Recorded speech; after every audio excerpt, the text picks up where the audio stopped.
الرجيم بسم الله الرحمن الرحيم إن الله وملائكته يصلون على النبي يا أيها الذين آمنوا صلوا عليه وسلموا تسليما সবাই একবার দরুদ ইব্রাহিম মুহাব্বতের সঙ্গে পড়বেন اللهم صل على محمد وعلى آل محمد كما صليت على إبراهيم وعلى آل إبراهيم إنك حميد مجيد اللهم بارك على محمد وعلى آل محمد كما باركت على إبراهيم وعلى آل إبراهيم إنك حميد مجيد فقد قال الله تعالى في الفرقان المجيد أعوذ بالله من الشيطان الرجيم ولا تهنوا ولا تحزنوا وأنتم الأعلون إن كنتم مؤمنين وقال الله تعالى في موضع آخر وإذا قرئ القرآن فاستمعوا له وأنصتوا لعلكم ترحمون وقال الله تعالى في موضع آخر إن الذين آمنوا وعملوا الصالحات كانت لهم جنات الفردوس نزلا وقال النبي صلى الله عليه وسلم اقرأوا القرآن فإنه يأتي يوم القيامة شفيعا لأصحابه وقال النبي صلى الله عليه وسلم خيركم من تعلم القرآن وعلمه وقال النبي صلى الله عليه وسلم لا يؤمن أحدكم حتى أكون أحب إليه من والده وولده والناس أجمعين أو كما قال عليه الصلاة والسلام সমস্ত প্রশংসা সেই মহান করুণাময় আল্লাহ পাকের জন্য যে আল্লাহ পাক আমাদেরকে মাগরিবের পর থেকে নিয়ে এতক্ষণ পর্যন্ত ধৈর্য সহকারে কোরআন ও হাদিসের কথা শুনিয়েছেন এবং বুঝিয়েছেন এবং ইনশাআল্লাহ তার উপরে আমরা আশা রাখি যেহেতু তার কালামের ভিতরে তিনি বলেই দিয়েছেন ওমাইয়া তাওয়াক্কাল আলাল্লাহি ফাহুয়া হাসবু যারা আমার উপরে ভরসা করে আমি আল্লাহ তাদের জন্য যথেষ্ট হয়ে যাই তো আমরা আল্লাহর উপরে আশা ভরসা রাখি আরো ধৈর্য সহকারে কয়েক ঘন্টা বক্তা এবং শ্রোতা আমরা যারা এখানে হাজির হয়েছি বলা এবং শোনার তৌফিক আল্লাহ পাক যেন নির্বিঘ্নে নির্ভয়ে নিশ্চিন্তে আরো কয়েক ঘন্টা শোনার তৌফিক যেন তিনি নসিব করেন এর জন্য শুকরিয়া স্বরূপ আমরা একবার বলি আসুন আলহামদুলিল্লাহ জোরে বলি ভাই আলহামদুলিল্লাহ নারায়ে তাকবীর তারপরই জানাই বিশ্বনবী মুহাম্মদুর রাসূলুল্লাহ সাল্লাল্লাহু আলাইহি ওয়াসাল্লামের প্রতি অসংখ্য দরুদ ও সালাম তারপরই জানাই আজকের এই ধর্মীয় সভার যিনি মাননীয় সভাপতি নিযুক্ত আছেন তিনি একজন আলিম যেহেতু আল্লাহর কোরআনের মধ্যে এসছে ইন্নামা ইয়াখশাল্লাহা মিন ইবাদিহিল উলামা দুনিয়ার বুকে সবথেকে বেশি ভয় করে উলামারাই আল্লাহ বলে দিয়েছেন আমার থেকে বেশি ভয় করে উলামারাই উলামাদের মর্যাদা অনেক বেশি ওমাইয়ুতুল হিকমাতা ফাকাদ উতিয়া খায়রান কাসীরা আমার দিত কোরআন আমার নবীর হাদিস হিকমত যারা পেয়েছে তারাই তো সবথেকে বেশি উন্নত জায়গায় পৌঁছে গেছে তো মাননীয় সভাপতি সাহেবকে আমার ভাষা জানানোর মতো আমি একজন বক্তা হিসেবে ভাষা আমার কাছে নাই ভাষাটা এইভাবেই প্রয়োগ করছি মাননীয় সভাপতি সাহেবকে যথাযোগ্য সম্মান জ্ঞাপন করছি তিনি যেরকম সম্মানের যোগ্য তাকে আমি সেই রকমই সম্মান জ্ঞাপন করছি বা জানাচ্ছি তারপরই মঞ্চ অভিষ্ট মুআজ্জাজ মুকাররম উলামায়ে কেরাম তারপরই দূরদূরান্ত থেকে সামিঈন কেরাম হয়ে শ্রোতা মণ্ডলী হয়ে যারা এসেছিলেন আসছেন এখনো পর্যন্ত আসেননি ইন্নামাল আমালু বিল খাওয়াতিমের দিকে লক্ষ্য করে লাস্টে হয়তো আসবেন প্রত্যেকেরই জানাই আন্তরিক অভিনন্দন পর্দানাসীনা ধার্মিকা উপবেষ্টা মা বোনেরা যারা এসেছেন প্রত্যেকেরই জানাই আন্তরিক শুভেচ্ছা যাই হোক ভাই আমি আপনাদের সম্মুখে মহাগ্রন্থ আল কোরআনে কারিমের কয়েকটি আয়াতে কারিমা আমি তেলাওয়াত করেছি এবং বিশ্বনবী মুহাম্মদুর রাসূলুল্লাহ সাল্লাল্লাহু আলাইহি ওয়াসাল্লামের কয়েকটি মুখস্থিত বাণী বা হাদিস আমি পরিবেশন করেছি। এই আয়াত কটির আলোকে, হাদিস কটির আলোকে আপনাদের খিদমতে দু চার কথা পেশ করে সংক্ষিপ্ত টাইমের ভিতরে ওমা আলাইনা ইল্লাল বালাগ বলে বিদায় নেব। আলোচনা তো আমি কিছুই করতে পারবো না। আল্লাহ পাকের একজন অযোগ্য গোলাম আপনাদের খিদমতে হাজির হয়েছি। সুদূর কলিকাতা, দক্ষিণ 24 পরগনা, লোকেশন সুন্দরবন থেকে আপনাদের খিদমতে হাজির হয়েছি। অযোগ্য গোলাম কাকে বলা হয়? যে গোলামের কোনো যোগ্যতাই নেই, তবে বিমাশিয়াতিল্লাহি তাআলা বিইজনিল্লাহি তাআলা ওয়ামা তৌফিকি ইল্লা বিল্লাহ আলাইহি তাওয়াক্কালতু ওয়া ইলাইহি উনীব ক্বালু সুবহানাকা লা ইলমা লানা ইল্লা মা আল্লামতানা ইন্নাকা আনতাল আলিমুল হাকিম। সমস্ত আয়াতে কারিমা সংক্ষেপে এক চিত্তে এক বাক্যেই ব্যাখ্যা দিচ্ছি। আল্লাহ তার এই অযোগ্য গোলামের যতটুকুই যোগ্যতাই দিয়েছেন বা কথা বলার তৌফিক দেবেন, তার থেকে বেশি বা কম সে আলোচনা করতে পারে না। আসল কথা কি জানেন ভাই আমার? আলোচনা আপনারা শুনছেন। আগামীতে ইনশাল্লাহ আমরা ইন্তেকাল হওয়ার আগ পর্যন্ত প্রত্যেকেই কোরআন ও হাদিসের কথা ইনশাল্লাহ শুনে যাব। কিন্তু আলোচনা করার কোনো সীমারেখা বা বর্ডার নেই। আলোচক বা বক্তা বা মুকররির যিনি কোরআনের কথা বলবেন, হাদিসের কথা বলবেন, তিনি বলতে বলতে শেষ হয়ে যাবেন। কোরআনের কথা, হাদিসের কথা কোনো মুকররিরের জন্য, কোনো বক্তার জন্য বলে শেষ করা কোনো মতেই সম্ভবপর নয়। এক কথায় কোরআন আমাদেরকে জানিয়ে দেয়, কুল্লু মান আলাইহা ফান ওয়া ইয়াবকা ওয়াজহু রাব্বিকা যুল জালালি ওয়াল ইকরাম। তোমার প্রভু ছাড়া, তোমার আল্লাহ ছাড়া কেউ বাকি থাকবে না, সব ধ্বংস হয়ে যাবে, শেষ হয়ে যাবে। আমি যে আপনাদের সম্মুখে যে কথাটা আলোকপাত করেছি, কোনো মুকররিরের জন্য, কোনো বক্তার জন্য কোরআনের কথা, হাদিসের কথা বলে শেষ করা সম্ভবপর নয়। এটা কল্পনা। কোরআন, এটা হচ্ছে কোরআন। বলবেন তার প্রমাণ আল্লাহর কোরআন থেকে নিয়ে নেন।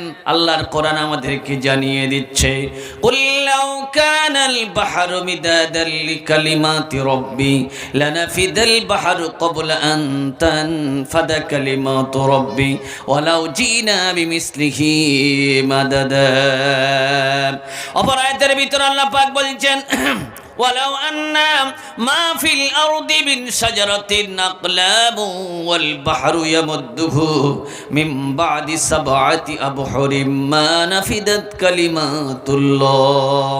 আমি আপনাদের খিদমতে মহাগ্রন্থ আল কোরআনে কারীমের মধ্য থেকে দুইটি আয়াত কারিমা তেলাওয়াত করেছি। প্রথম যে আয়াত কারিমাটি তেলাওয়াত করেছি, এই আয়াতটি সূরা কাফের শেষে অর্থাৎ 16 পারার ভিতরেই এসেছে। দ্বিতীয় যে আয়াত কারিমাটি আমি তেলাওয়াত করেছি, এই আয়াতটি 21 কিংবা 22 পারার ভিতরেই এসেছে। আল্লাহ পাক তিনি কি বলতে চাইছেন? আল্লাহ বলছেন, ও আমার বান্দারা, ও আমার বান্দিরা, আমি সারা পৃথিবীর বুকে যত সমুদ্র বা দরিয়া তৈরি করেছি, সমস্ত দরিয়ার পানিগুলি নিয়ে তোমরা যদি কলমের কালি বানাও, আর সারা পৃথিবীর বুকে যত দরব বা গাছ তৈরি করেছি, সমস্ত গাছের ডালগুলি কেটে কেটে কেটে কেটে তোমরা যদি কলম বানাও আর আমার কালিমার ব্যাখ্যা লেখা শুরু করে দিয়ে দাও, আমার প্রশংসা করা আরম্ভ করে দিয়ে দাও, লিখতে লিখতে লিখতে লিখতে সারা পৃথিবীর সমস্ত দরিয়ার পানিগুলি সব শেষ হয়ে যাবে, সারা পৃথিবীর সমস্ত গাছগুলি সব শেষ হয়ে যাবে। মা নাফিদাত কালিমাতুল্লাহ, তোমার আল্লাহর কালেমার ব্যাখ্যা লিখে শেষ করে কোনো মতেই সম্ভবপর হবে না। সুতরাং আমি কি আলোচনা করতে পারি? আল্লাহ বলে দিয়েছেন, ওমা উতিতুম মিনাল ইলমি ইল্লা কালিলা। আমি যে তোদের ইলম দান করেছি, সামান্যতম ইলম, সামান্যতম ইলমের কারণে আমরা কেউ হাফিজ, কেউ মৌলানা, কেউ মুহাদ্দিস, কেউ বড় মুকররির, কেউ মাঝারি মুকররির, কেউ ছোট মুকররির, আমি তার থেকেও একজন নগণ্য ছোট মুকররির আপনাদের খিদমতে হাজির হয়েছি। যাই হোক, আমি যে আপনাদের সম্মুখে মহাগ্রন্থ আল কোরআনে কারীমের যে আয়াতটি সর্বপ্রথম তেলাওয়াত করেছি, এই আয়াতটির ব্যাখ্যার দিকে আমি যাচ্ছি। তার আগেই আমি জানি অর্ধেকের বেশি মূল হিসাব হয়েই আপনারা এখানে বসে আছেন, তাই না? যদি আমি আপনাদেরকে জিজ্ঞাসা করি, আচ্ছা আপনারা বলেন দেন দেখি, হোটেলের পায়ের তলায় জান্নাত না মায়ের পায়ের তলায় জান্নাত?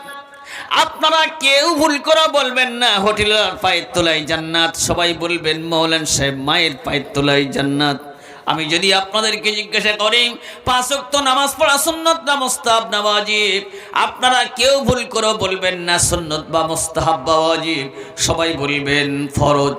আমি যদি আপনাদেরকে জিজ্ঞাসা করি ওয়ালিল্লাহি আলান নাসি হিজ্জুল বাইতি মান ইসতাতা ইলাইহি সাবিলা, আল্লাহ পাক যার ক্ষমতা দিয়েছেন জীবনে অন্ততপক্ষে একবার তার জন্য হজ করা ফরজ না সুন্নত না মুস্তাহাব না ওয়াজিব, সবাই বলবেন ফরজ।